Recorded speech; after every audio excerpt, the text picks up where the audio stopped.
오늘은 우리 교회에서 드리는 두 번째 성탄 예배를 맞이했습니다. 우리는 형편상 지난번에 한번 2주 전에 성탄 예배를 드렸고요. 대부분의 세계 많은 교회들은 오늘을 성탄 예배로 이렇게 드리고 있습니다. 여러분 마음속에 이 성탄의 기쁨이 충만하기를 바라고요. 우리 옆에 분들하고 좀 성탄 인사 나눌까요? 메리 크리스마스 하면서 옆에 분들하고 좀 눈길도 맞추고 함께 성탄 인사 나누시기 바랍니다.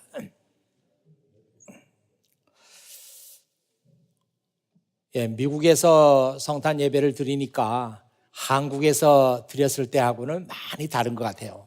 한국에서는 이 성탄절이 되면은 마음이 설레고 그런 절기였는데 이 미국에서는 그런 그 설렘은 좀 없는 것 같아요. 그래서 좀 섭섭하기도 합니다. 저는 매년 이맘때가 되면은 그 어른들을 따라서 그 새벽성을 돌았던 어릴 때 추억이 있습니다. 집집마다 다니면서 고요한 밤, 거룩한 밤, 또 기쁘다 구주 오셨네 이런 새벽성을 돌았습니다.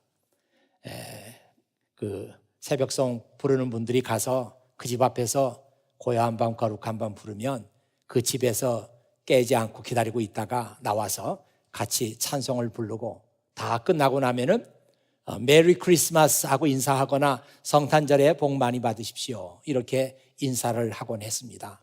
그러면 또 어떤 집에서는 다들 추운데 들어오라 그래가지고 따뜻한 음식을 내주기도 하고 그런 어렸을 때 기억이 있어요. 또 어떤 집들은 고요한 밤 거룩한 밤 4절까지 다 불러도 나오지 않는 집들이 있습니다. 그러면 작게 불러서 못 들었는가 하고 또 기쁘다 구주 오셨네 아주 또 다 불러도 나오지 않아요. 그런 집들도 있고 어쨌든 어렸을 때 아주 귀한 추억입니다. 여러분 혹시 고요한 밤 거룩한 밤 이 찬송가가 어떤 배경 속에서 작곡이 되고 가사가 써졌는지 여러분 아시는지 모르겠습니다만은 그때가 1818년 크리스마스 이브였습니다. 오스트리아의 산골 마을 오번돌프라고 하는 그 마을에 성 니콜라스 교회가 있었습니다. 이 오번돌프는 그 오스트리아하고 독일하고 국경 지역에 있는 작은 산골 마을입니다. 그런데 그 교회에서 성탄절 이브날 저녁에 예배가 준비되고 있었습니다. 그런데 갑자기 문제가 생겼는데 오르간이 고장이 나서 쓸 수가 없게 된 거예요. 그래서 기술자에게 급히 연락하자니 눈이 많이 와가지고 그 산골까지 기술자가 올 수도 없어요. 그래서 그 교회를 섬기던 조셉 모라고 하는 그 신부님이 그때 나이가 26세였다고 합니다. 그 교회에 성가대 지휘자를 찾아갔어요. 그루버라고 하는 그 성가대 지휘자였는데 그 지휘자는 옆에 마을에서 고등학교에 음악 교사로 있으면서 그 교회에 나와서 성가대 지휘도 하고 오르간 반주를 하고 있었습니다. 찾아가서 오늘 저녁에 오르간을 쓸 수가 없게 됐다고 그렇게 얘기를 했습니다. 하지만 내가 오래전부터 이 성탄절을 위해서 찬양시를 하나 써놓은 게 있으니까 당신이 이 가사에다가 곡을 붙여주면 좋겠다고 그렇게 부탁을 했습니다. 오늘 저녁에 오르간도 사용할 수 없고 갑자기 하는 것이니까 아주 단조로운 그 멜로디로 붙여줬으면 좋겠다 그렇게 부탁을 했어요. 그러면서 내가 테너를 부르고 당신이 베이스를 하고 그래서 이중창으로 부르다가 후렴 부분에 가서 성가대가 연습할 시간이 없으니까 성가대가 후렴 부분만 하도록 하자. 내가 기타 반주를 하겠다. 그렇게 얘기를 했습니다. 이 그루버가 그 모 신부가 놓고 간 그 가사를 봤더니 정말 그 영감이 넘치는 가사예요. 그래서 그 가사를 읽으면서 그의 속에서 저절로 그 음악이 나왔다고 합니다. 어떤 전하는 말에 의하면 3시간 만에 그 곡을 완성을 했다, 그런 얘기도 전해오고 있습니다. 그날 저녁에 정말 두 사람이 먼저 이중창을 부르고 기타 반주를 하면서 후렴 부분은 성가대가 불렀어요. 그런데 그날 저녁에 참석했던 이 신자들은 정말 그 맑고 단순한 그 가사에 고요한 밤, 거룩한 밤, 이 찬송이 최초로 그 교회에서 연주되는 것을 들으면서 많은 은혜를 받았다고 합니다. 지금 이 찬송은 세계 130개 언어와 193개 버전으로 불리고 있고요, 성탄 노래 가운데 가장 사랑을 많이 받는 그런 찬송가로 알려져 있습니다. 그리고 이 찬송가는 유네스코 세계문화유산으로 등록이 돼 있다고 합니다. 여러분 한번 화면을 보실까요? 이게 지금 성 니콜라스 교회인데요, 성 니콜라스 교회는 수해가 나가지고 완전히 무너져 버리고 그 후에 이 채플을 조그맣게 지었습니다. 그래서 이 채플 이름이 Silent Night Chapel, 그렇게 이름이 붙여졌어요. 아주 자그마한 그 채플입니다. 또 다음, 같은 사진이지만 조금 다른 느낌이 나는 사진이죠. 예, 또 다음에, 네, 그 다음에, 또 그 다음에, 이거는 12월 24일 저녁이 되면 이 마을에 갑자기 사람들이 붐비기 시작한다고 그래요. 전 세계의 그 순례객 또는 여행자들이 12월 24일 날 가장 가보고 싶은 장소가 이 사일런트 나이트 채플 이 자리래요. 그래서 이 마을에서는 23일까지는 고요한 밤, 거룩한 밤, 이 찬송이 절대로 불려지는 법도 없고 듣지도 않고 있다가 24일 저녁이 되면 전 세계에서 여행객들이 모이고 그래가지고 함께 이 찬송을 부른다고 합니다. 그런데 그 채플이 작기 때문에 안에 다 들어갈 수가 없어가지고 밖에서 이렇게 모여가지고 이 찬송을 부른다고 해요. 다음, 이거는 모 신부와 그리고 그루버가 작곡한 그 최초의 크리스마스 노래 고요한 밤 거룩한 밤 악보입니다. 근데 지금 우리가 부르는 찬송하고 약간 그 곡이 좀 달라요. 그러나 아주 아름다운 그런 곡으로 전 세계 사람들의 사랑을 받고 있는 찬송가입니다. 여러분 혹시 이런 생각을 한번 해보셨어요? 만일 그때 올간이 고장이 나지 않고 정상이었다면 이런 찬송가가 세상에 나올 수가 있었을까? 그렇잖아요? 여러분 잘 아는 소설 바람과 함께 사라지다, 이 소설이 있는데 이 소설은 1936년에 마가렛 미첼이라고 하는 그 여자가 쓴 소설이에요.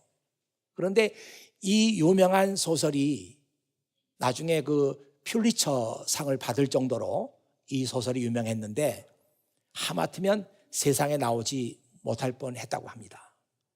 그때 마가렛 미첼은 이름이 전혀 없는 무명의 소설가였어요. 이 무명의 소설가가 출판소를 찾아와 가지고 방대한 원고를 주면서 이 원고를 소설로 내달라 부탁을 하는데 어느 출판사도 들어주지 않았다고 그래요. 아니 무명의 소설가인데 이 많은 그 분량의 책을 낸다는 게 위험 부담률이 따르기 때문이죠. 그래서 이 출판사가도 거절당하고 이 출판사가도 거절을 당하고 이제 갈 데도 없는데 마지막 출판사를 가서 거기서 거절을 당했는데 그냥 이 마가렛 미첼이 원고 뭉치를 책상 위에 올려놓고 출판하든지 말든지 마음대로 하시라고 그러면서 나왔대요. 나왔는데 가고 나서 그 직원이 우연히 그 원고를 읽기 시작했어요. 읽기 시작하면서 마음에 많은 그 감동을 받은 거예요. 그래서 즉시 이 원고를 소설로 출판하도록 그렇게 결정을 했다고 합니다. 그게 참 아슬아슬하잖아요. 그 책상 위에 올려놨던 원고, 만일 그 직원이 그때 읽지 않았더라면 아마 이 원고 뭉치는 어디로 갔을지 알 수가 없습니다. 그런 얘기들이 참 많이 전해오고 있어요. 여러분, 영국의 토마스 칼라일이라고 한 사람이 쓴 프랑스 혁명사라고 하는 유명한 책이 있는데, 이 책도 하마터면 세상에 나오지 못할 뻔했대요. 이걸 2년 동안이나 아주 심혈을 기울여서 원고를 쓰고, 그 다음에 이 원고를 자기 옆집에 살고 있던 그 존 스튜어트 밀이라고 하는 그 유명한 사람이죠. 친구에게 좀 읽어달라고, 평을 좀 해달라고 이렇게 부탁을 했더니 그 존 스튜어트 밀이 그 원고를 자기 집으로 가져갔대요. 근데 읽지를 않고 어디 한 곳에 이렇게 올려놨는데, 그 집에서 일하던 그 하녀가 이거 버리는 거구나 이렇게 생각을 하고 난로 속에 그냥 불쏘시개로 쓰고 말았대요. 며칠이 돼도 아무 소식이 없으니까 어떻게 된 거냐고 물어봤더니, 아이 존 스튜어트 밀이 아주 얼굴이 사색이 돼가지고 미안하게 됐다고, 이게 진짜 이런 일이 있으면 안 되는데 여차여차해서 저차 됐다고 얘기를 했대요. 그러니까 이 토마스 칼라일이 그 얘기를 듣고 너무너무 절망해가지고 며칠 동안을 정신없이 살았대요. 그러다가 그 마을을 지나가는데 어느 집에서 집을 짓고 있는데 그 벽돌공이 벽돌을 한 장 한 장 쌓아 올라가는 걸 보면서 영감이 떠오른 거예요.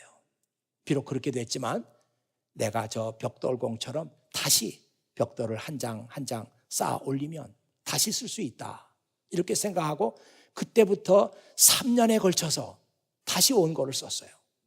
그래가지고 이 대작이 나오게 됐습니다. 하마터면 이 프랑스 혁명사라고 하는 이 인류 역사의 한 획을 긁을 수 있는 그 대작이 나오지 못할 뻔했습니다. 우리의 인생, 우리의 삶도 똑같은 것이 아닌가, 그런 생각을 해봤습니다. 어떤 때 우리에게 고난이 닥치고 어려움이 닥치고 우리에게 절망스러운 순간이 있어요. 그러나 그 불행과 그 절망이 반드시 우리에게 나쁜 것만은 아니다. 왜냐하면 그 절망과 불행을 딛고 새로운 것을 창조할 수 있는 기회가 주어지기 때문이죠.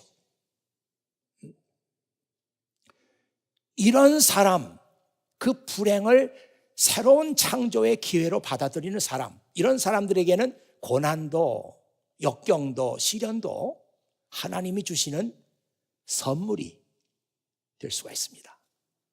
이 고요한 밤, 거룩한 밤도 그런 그 환경 속에서 이 세상에 나오게 된 것이에요. Silent night, holy night, all is calm and all is bright. Round yon virgin, mother and child.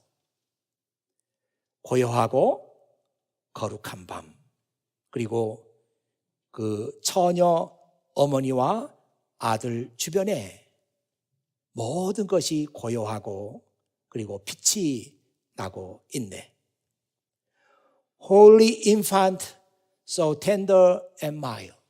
그 거룩한 아기는 참으로 온유하네. Sleep in heavenly peace, sleep in heavenly peace. 하늘의 평화 가운데 고요하게 잠을 자고 있네. 이 가사 아니에요? 이 가사에서 우리가 좀 눈여겨보려고 하는 것은 child란 단어입니다. child, infant, child. 성경에 한 아기에 관한 얘기가 많이 있어요. 고요한 밤, 거룩한 밤에도 한 아기라는 단어가 나오지만 성경에 한 아기에 관한 얘기가 많습니다. 여러분 잘 아는 누가복음 2장 11절에서 12절, 오늘 다윗의 마을에 너희를 위해서 구세주께서 태어나셨다. 그는 곧 그리스도 주님이시다. 포대기에 쌓여서 구유에 누워있는 아기를 볼 것인데 이것이 너희에게 주는 증거이다. 여기도 아기. 또 마태복음 2장 2절에도 유대인의 왕으로 태어나신 아기가 어디 있습니까? 하고 동방의 박사들이 태어나신 아기를 찾아왔어요. 오늘 읽은 이사야 9장 말씀에도 보면은 아기에 관한 얘기가 나오죠. 왜냐하면 우리에게 한 아기가 태어날 것이기 때문이다. 하나님께서 우리에게 아들을 주실 것이다.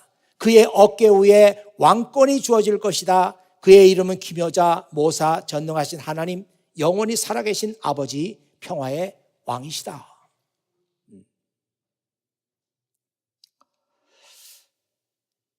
이 왕권이라고 하는 단어는요, 통치권, 그렇게 바꿀 수 있고요.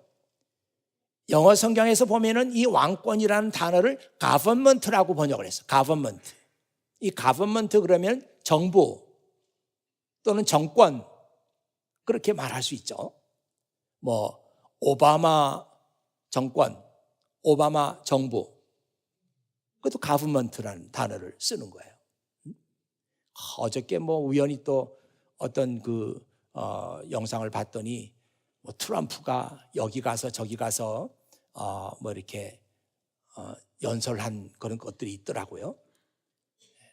그때도 나의 정부는 뭐 이렇게 하겠다, 뭐 그러면서 뭐 세계 평화를 위해서 일하겠다, 뭐 그렇게 얘기하는 그런 동영상을 봤습니다.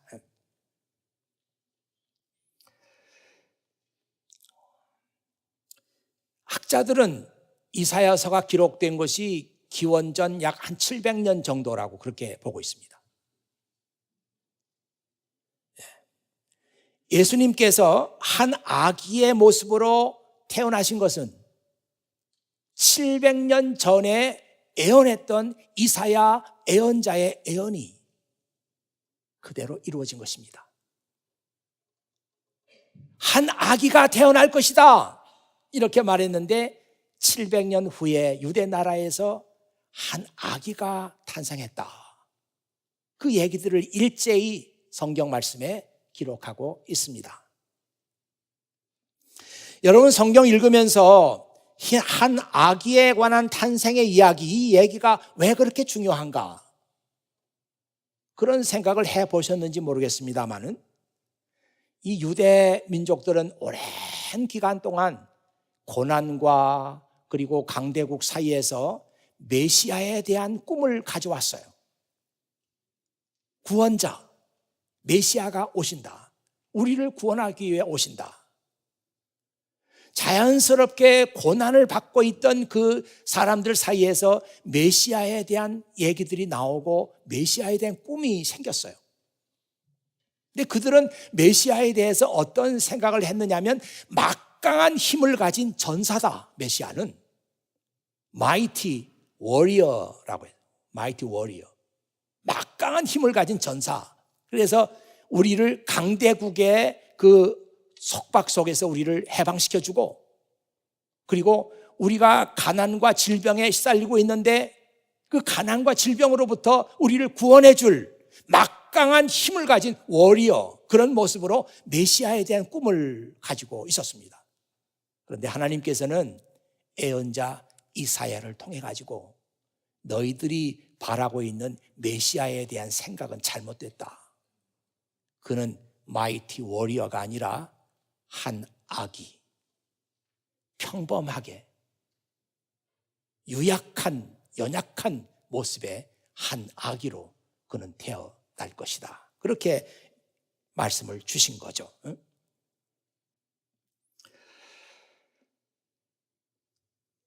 사람들은 마이티 워리어를 기다리고 있었지만 마이티 워리어는 태어나지 않았어요.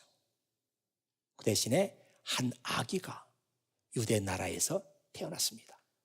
가난한 목수의 아들로 목수의 집에서 태어났어요. 사람들은 그 아기를 보면서 질문합니다. 저 아이가 정말 우리를 구원할 수 있을 것인가? 저 아이가 정말 우리에게 평화를 줄 수 있을 것인가? 저 아이가 정말 우리를 가난에서부터 해방시킬 것인가? 저 아이에게 우리의 미래가 걸려 있을까? 그런 생각들을 했어요. 예수님께서 말씀하시기를 나를 의심하지 않는 자는 복이 있다. 그렇게 말씀하셨습니다. 이 의심한다고 하는 것은 예수님을 보고 아유 이 사람은 아니야. 이 사람 메시아 아니야. 이 사람 그리스도 아니라니까. 이렇게 나를 의심하지 않는 사람 복이 있다. 그리고 예수님께서 또 말씀하시기를 나를 보고도 돌아서지 않는 사람 복이 있다. 그렇게 말씀하셨습니다. 오늘 이 성탄 예배를 드리는 여러분들은 어떤지 모르겠어요. 정말 아기 예수님으로 오신 그분이 메시아 맞다. 하나님께서 보내신 분이다. 저분에게 우리 인류의 미래가 달려있는 것 맞다. 저분이 우리에게 평화를 주실 것이다. 저분은 우리의 구원자 맞다. 이런 믿음을 여러분 정말 가질 수 있습니까?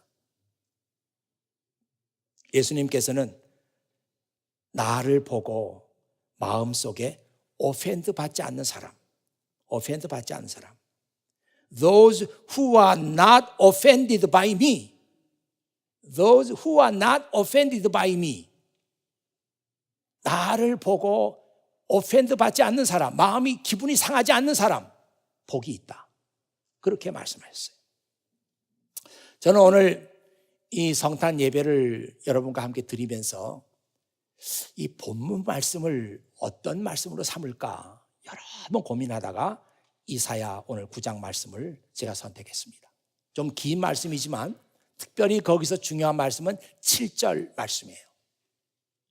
이 7절 말씀을 통해서 우리 성탄절 예배를 드리는 우리가 정말 어떤 생각을 해야 되는가 하는 것을 여러분과 함께 잠깐 말씀을 나누려고 합니다. 우선 7절에 보면 그런 말씀이 나와요. 그의 왕권은 점점 커지겠고 평화가 그의 나라에서 영원히 이어진다. 그의 왕권, 메시아의 왕권, 메시아의 정부, 메시아의 정부가 평화를 추구하게 되는데 그 정부가 추구하는 평화는 영원히 계속된다. 그런 말씀이에요.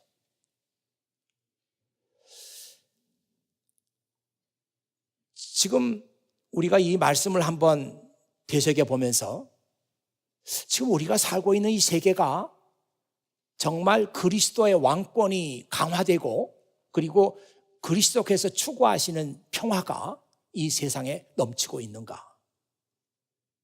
정말 아닌 것 같아요. 그리스도의 왕권은 점점 줄어들고 있고 그리고 세계는 지금 평화의 큰 위협을 받고 있습니다. 언제 어디서 전쟁이 터질지 알 수 없는 그런 위기 속에 우리는 이번 성탄절 예배를 지금 드리고 있는 거예요. 가장 문제는 뭔가? 왜 그리스도의 왕권은 점점 축소되고 있는가? 문제는 예수 그리스도를 따르고 있고 예수 그리스도를 믿고 있다고 하는 우리에게서부터 문제가 있습니다. 우리가 정말 예수님의 왕권, 그의 왕되심을 우리가 인정하는 삶을 살고 있는가? 아닌 것 같아요. 여러분이 정말 예수님의 왕되심을 인정하세요. 그분이 왕이시고 그분의 뜻이 이 세상에 펼쳐지리라. 이런 생각을 가지고 여러분들 그분의 그 통치하심 속에 여러분 살고 있습니까? 아닌 것 같아요. 아니, 예수님을 믿는 우리가 예수님의 왕권을 인정하지 않는 삶을 살고 있는데 이 세계에서 주님의 왕권이 더 강해지겠다? 인크리즈 되겠다? 그렇게 바랄 수가 없습니다.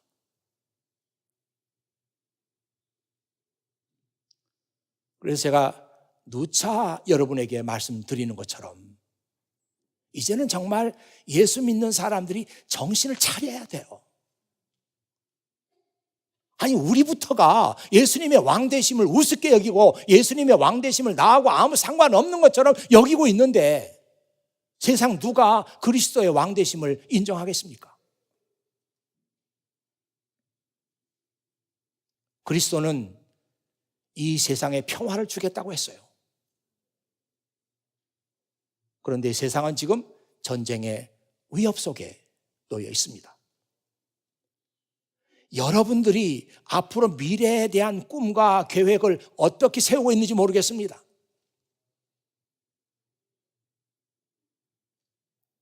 정말 여러분들이 예수님께서 추구하시는 것처럼 이 세계에 평화가 정착되기를 원해서 여러분의 미래를, 정말 이 평화를 가져오는 일에 여러분의 미래를 걸 수 있다면 그리스도의 꿈이 여러분들을 위해 통해서 이루어지지 않겠습니까? 우리가 평화 그러니까 무슨 평화를 위해서 일한다 그러면 거창한 것처럼 생각이 돼요. 무슨 유엔에 무슨 본부에 가서 일을 하고 이래야 평화를 위해서 일하는 것처럼 생각이 되는데 그렇지 않습니다. 평화는 여러분 주변에 얼마든지 여러분이 할 일이 널려 있어요. 이 평화라고 하는 말, 영어로 번역하면 peace란 말인데요, 이 말은 원래 히브리 말 샬롬을 번역한 거예요.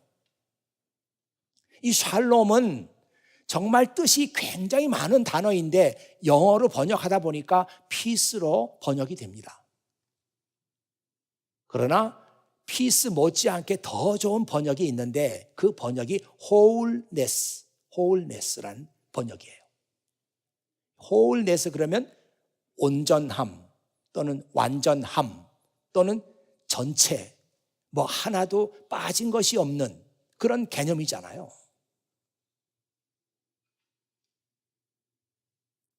여러분 주변에 관계가 깨져서 괴로워하고 있는 사람들, 여러분 주변에 경제적으로 어렵고 힘들어하고 있는 사람들, 여러분 주변에 마음의 상처를 입고 있는 사람들, 그 사람들에게 위로의 손길을 전하고 그 사람들을 붙잡아주고 그 사람들이 올바른 관계를 회복할 수 있도록 도와주고, 이 모든 일들이 평화를 위해서 일하는 것입니다.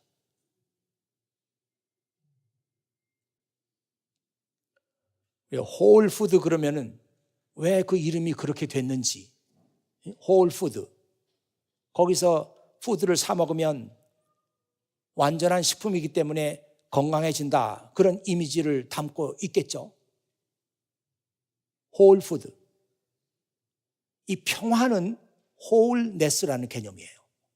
그러니까 뭔가 결핍되고 뭔가 부족한 사람들을 여러분들이 발견하고 그 사람들을 도와주고, 그래서 그 사람으로 하여금 온전한 삶을 살 수 있도록 옆에서 서포트해주고 도울 수 있다면 이 모든 것이 다 평화를 위해서 일하는 것입니다. 평화는 거창한 데 있는 것이 아니라 그런 눈을 가지고 우리 주변을 바라보면은 우리가 평화를 위해서 일할 것들이 사방에 널려 있어요. 그렇습니까, 여러분?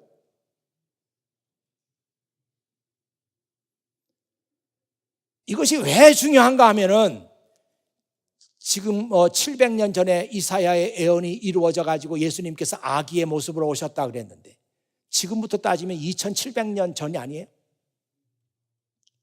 아니, 2700년 전에 이사야의 예언 속에 아기에 관한 예언이 있는 거 맞지만 그러나 다른 예언도 많이 있잖아요. 지금 그의 왕권은 점점 커지겠고 그가 추구하는 평화가 이 세상에 정착된다는 거 아니에요? 그렇다면 그 메시아의 꿈이 어떻게 이루어질 것인가? 여러분들이 평화를 위해서 일함으로써 여러분의 미래를 어떻게 계획할 것인가? 나는 정말 주님께서 이 세상에 바라시는 것처럼 이 세상에 평화가 정착되는 것을 위해서 내가 내 인생을 바치겠다. 이런 사람들이 여러분 가운데서 나온다고 하면 메시아의 꿈은 바로 여러분들을 통해서 이루어지는 것입니다. 이제 마지막 하나 더 말씀을 드리겠어요.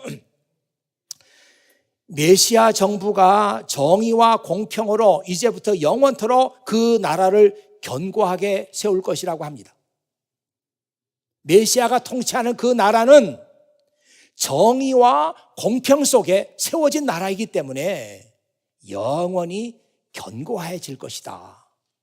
정의와 공평이라는 단어를 여러분들이 생각해 주시기 바랍니다.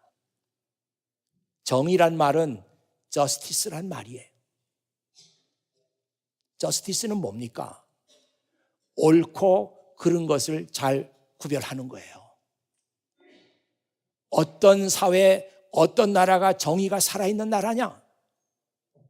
옳은 것을 했을 때는 칭찬을 받고 일을 잘못하고 그릇되게 했을 때는 책망을 받는 그런 나라가 정의가 살아있는 나라예요. 공평은 뭐냐? fairness. 말 그대로 모든 사람들에게 공평한 것입니다. 법의 적용도 공평해야 되고 기회도 공평하게 돌아가야 돼요. 주님이 통치하시는 나라는 저스티스와 페어네스가 살아있는 나라예요. 그런데 지금 우리가 살고 있는 이 세계를 보십시오. 여기에 저스티스가 있고 여기에 페어네스가 있습니까? 없어요. 이 세계는 페어네스에 대해서 관심이 없어요. 평등에 대해서 관심이 많습니다. 똑같이 하자. 여러분, 여기 피자 한 판이 있습니다. 먹을 사람은 3사람이에요. 그러면 평등한 건 뭐예요? 이 피자를 3등분 해서 한쪽씩 먹는 겁니다. 그러면 평등한 거예요. 우리는 그런 개념에 익숙해져 있어요. 그런데 그게 공평이 아니거든요. 공평은 뭐예요? 여기 3사람이 있지만 한 사람은 며칠 동안 밥을 못 먹었어요. 3사람이 있는데 한 사람은 여기 오기 전에 배 터지게 먹고 왔어요. 그런데도 평등은 뭐냐면 똑같이 먹자는 거예요. 공평은 뭐냐? 배가 고픈 사람은 좀 더 먹는 거예요. 배가 부른 사람은 좀 덜 먹는 것입니다. 이것이 공평이에요. 여러분, 이 성경에는 평등에 관한 얘기는 없습니다. 그 대신에 공평에 대한 얘기가 나와 있는 거예요. 여러분, 사도행전 2장과 4장 끝에 나와 있는 말씀 보십시오. 예수 믿는 사람들이 다 한자리에 모였어요. 찬송 부르고 예배드리고 함께 식사하고, 그리고 물건을 공동으로 사용했다. 집을 팔았어요. 땅을 팔았어요. 그 돈을 다 사도들 앞에 가져왔어요. 평등한 것은 뭐냐면 사람 숫자대로 나누는 거죠. 다 팔아서 갖다 놓고 사람 숫자대로 나눠 가지면 평등한 거예요. 우리는 그런 개념에 익숙해져 있습니다. 그러나 성경은 그렇게 되어 있지 않잖아요. 땅도 팔고 집도 팔고 다 돈을 한 곳에 모아가지고 어떻게 나눠줬어요? 필요에 따라서 나눠줬습니다. 필요에 따라서 나눠줬어요. 좀 돈이 많이 들어가는 집이 있어요. 아버지가 몹시 아파서 약값이 많이 들어가요. 그런 집들에게는 필요가 많습니다. 많이 주는 거예요. 이 집은 딱 부부밖에 살지 않아요. 돈이 들어가질 않아요. 그런 집들은 좀 덜 가져가는 거예요. 이게 공평입니다. 성경에는 공평에 관한 얘기가 나와 있지 평등에 관한 얘기가 나와 있는 게 아니에요. 우리는 지금 가진 사람이나 못 가진 사람이나 다 평등하게 하자, 똑같이 나누자, 여기에 아주 그냥 물들어 있어요. 그러나 성경은 공평한 세상, 공평한 사회에 대해서 말하고 있습니다. 어떻게 우리가 이 세상에 나가서 공평한 세상이 되도록 일할 수 있겠습니까? 어려운 것 같아요. 그렇지만 여러분은 절대로 좌절해서는 안 됩니다. 여러분 포기해서는 안 돼요. 주님 다시 오실 때까지 우리는 주님께서 원하시는 대로 평화와 공평과 정의의 사회를 이룰 수 있도록 우리는 힘써야 합니다. 절대로 여러분이 성경이 보여주고 있는 이 세 가지 가치, 평화, justice, fairness, 현실은 어렵지만 여러분 절대로 포기하지 말고 어떻게 하면 우리가 이 fairness를 우리 세상에서 이룰 수 있을까? 여러분의 생각과 그리고 여러분의 경험들을 함께 나누세요. 절대로 우리가 포기해서는 안 됩니다. 오늘 성경 말씀 마지막에 보면 뭐라고 그랬는가 하면 7절에 이런 말씀 나오죠. The passionate commitment of the Lord of heaven's armies will make this happen. 그 천군 천사의 주님이 되시는 그 주님의 the passionate commitment, 아주 열정적인 헌신, 이것이 이런 일들을 반드시 이룰 것이다. 평화, justice, fairness, 반드시 이룰 것이다. 또 New American Standard Bible에 보니까 이렇게 나와 있습니다. The zeal of the Lord Almighty will accomplish this. 아주 전능하신 주님의 열심, the zeal, 주님의 열심이 peace, justice, fairness를 반드시 이룰 것이다. 이렇게 나와 있어요. 아주 멋진 말이죠. 주님의 열심. 아니, 주님이 뭐 열심을 내지 않아도 하나님의 뜻은 이루어집니다. 여러분들이 뭐 한 가지 일에 꽂혀가지고 그 열심히 열정을 가지고 그 일을 해요. 그러면 어느 정도 목적을 이룰 수 있잖아요. 그런데 뭐 주님이 열정을 가지고 한 가지 일에 열심을 다하면 그것이 반드시 이루어지지 않겠어요?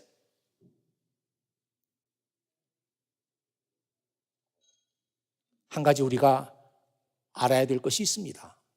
주님은 절대로 혼자 이 일을 하지 않으세요. 하나님은 여러분을 사용하십니다. 그리고 이 교회를 사용하시는 거예요.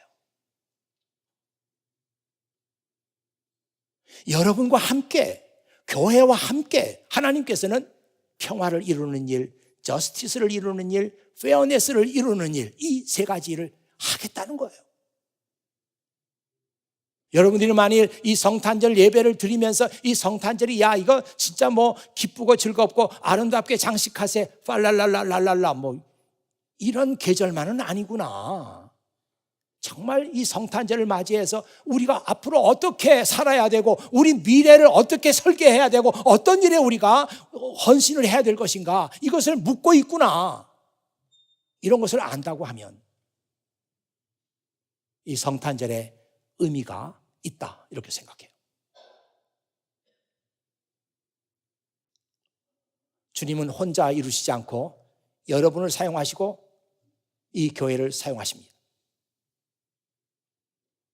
여러분들이 이 설교 말씀을 들으면서 정말 나의 미래, 내 인생이 귀한 것처럼 내 미래도 귀한 것인데 잘 먹고 잘 살고, 내가 그것을 위해서 이 어려운 학문을 공부하고 이런다는 건 이건 말도 안 되는 일이에요.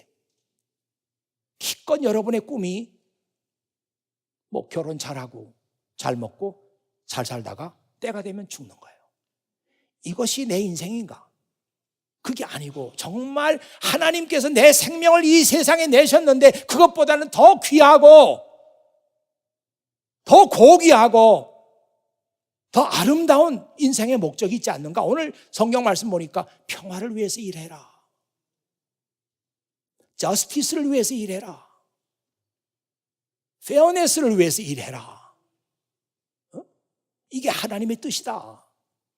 하나님은 열심을 가지고 이 일을 지금도 추진하고 계신다. 하나님께서는 나를 부르시고 계시는 거예요.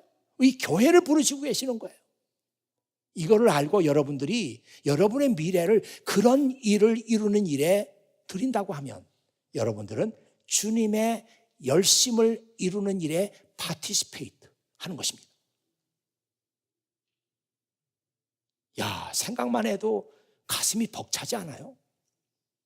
우리가 제멋대로 어떻게 살다가 인생을 마칠 수도 있어요. 그러나 하나님의 뜻을 알고 하나님의 열심을 알았어요. 그래서 하나님의 열심에 내가 동참하겠습니다.